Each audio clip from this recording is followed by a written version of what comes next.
So what is okay? All right, we'll wrap up. It's semi-serious, so it sounds more serious than it is. I Sure. always ask for a 510 story, and everyone goes, "What?" And I'm like, "Okay, so 510 is my anniversary. So I've been married over 20 years. So Oh, I always ask, I refer to it. And you know, the best part is, I recently told my wife, and she went, "What? What's a 510 story?" And I'm like, and then it clicked. It took like, I'm like, seriously, you're not watching my show enough to even, maybe I haven't done enough 510.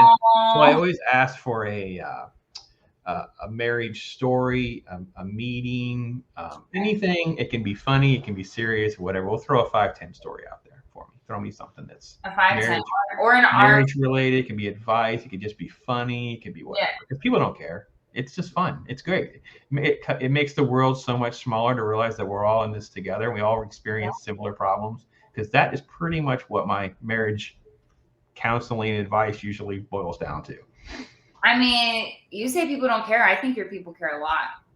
Okay, well, you know what I meant. I meant I like think they don't global have a preference impact between funny and serious. cares. They don't have a preference. They'll take both. I'm joking. They'll take both.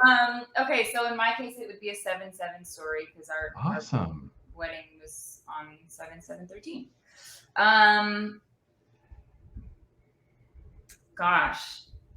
Well, there's so many stories about.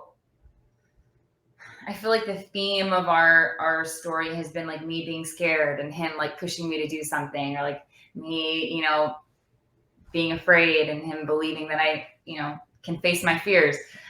Mm, But that's such a great I mean, reflection of the yin and yang and partnership that you have to have. So that's so awesome.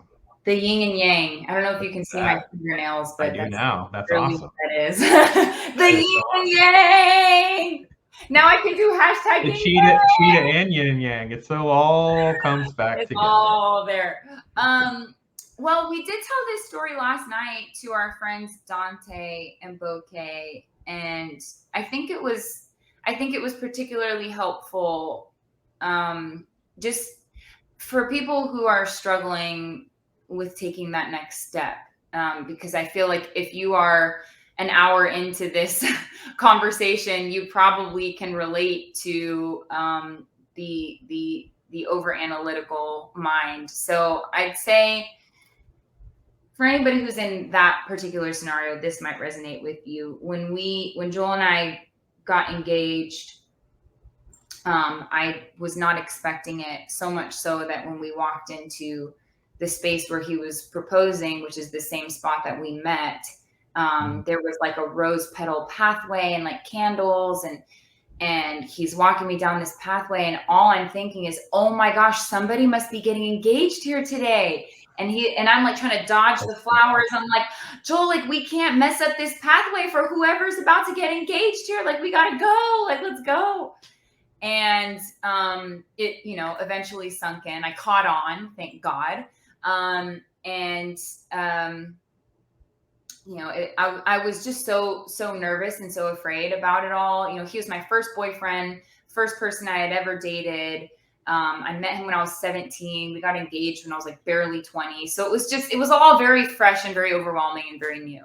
And so he asked me to marry him. I was still in such shock. I could only muster up the words, okay. I should say word, because that's one word, unless you're using letters, in which case 2 letters. But I mean, all I said was okay. I didn't even say yes, I do, or like absolutely, or do what girls do on YouTube where they're like, Right. yes.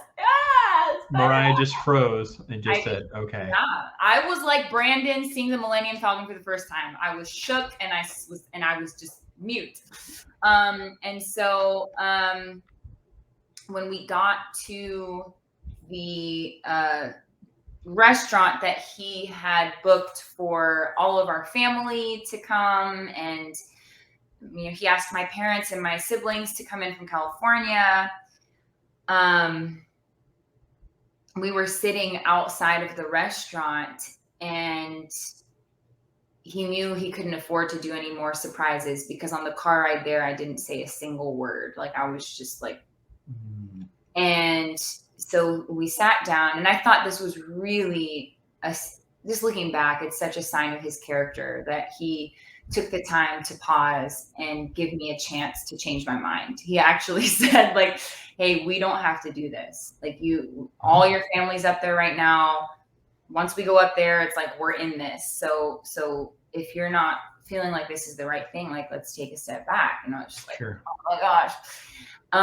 And so the thing that really helped me move forward in that moment, and has continuously helped me move forward in things that are really good and really scary, was this. And I shared this with Joel. I said,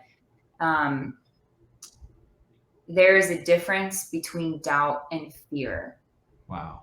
I have no doubt in my mind that we are supposed to spend the rest of our lives together, but I'm still afraid. Are you okay to walk through my fears with me?